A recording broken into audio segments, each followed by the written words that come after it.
পরীমনির প্রথম স্বামী সড়ক দুর্ঘটনায় নিহত।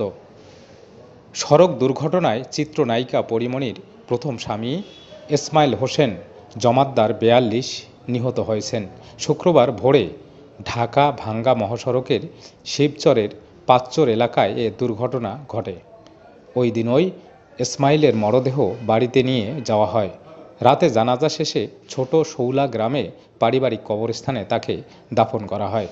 শিবচর হাইওয়ে থানা পুলিশের ভারপ্রাপ্ত কর্মকর্তা ওসি শাকিল আহমেদ বিষয়টি নিশ্চিত করেছেন। নিহত ইসমাইল জমাদ্দার মঠবাড়িয়া উপজেলার মিরুখালী ইউনিয়নের ছোট শৌলা গ্রামের ব্যাংক কর্মকর্তা জাকির হোসেন জমাদ্দারের ছেলে এবং ঢাকাই সিনেমার জনপ্রিয় চিত্রনায়িকা পরীমনির প্রথম স্বামী। নিহত ইসমাইল হোসেনের চাচা কবির হোসেন জমাদ্দার বলেন, বৃহস্পতিবার রাতে বাড়ি থেকে মোটরসাইকেল চালিয়ে ঢাকা যাচ্ছিলেন ইসমাইল। তখন সঙ্গে তার বন্ধু মনিরও ছিলেন।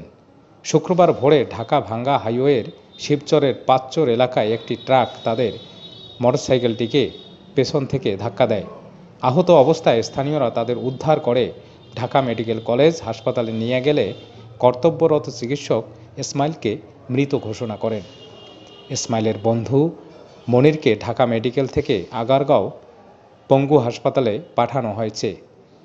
সেখানে মনিরের একটি পা কেটে ফেলা হয়। মনির এখনও ওই হাসপাতালেই চিকিৎসাধীন। কবির হোসেন আরও বলেন, ইসমাইল চিত্রনায়িকা পরীমনির প্রথম স্বামী ছিলেন। তবে তাদের এলাকা তালাকের পর ইসমাইল আবারও বিয়ে করেছিলেন।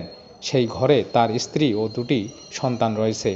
এ বিষয়ে ওসি শাকিল আহমেদ বলেন, শুক্রবার ভোরের কোনো এক সময় শিবচরের পাঁচচর এলাকায় একটি দুর্ঘটনায় ইসমাইল হোসেন জমাদার নামে একজনের মৃত্যু হয়েছে। তবে কিভাবে দুর্ঘটনা ঘটেছে তা এখনও নিশ্চিত হওয়া যায়নি। মরদেহ শনাক্তের পর পরিবারের কাছে হস্তান্তর করা হয়েছে।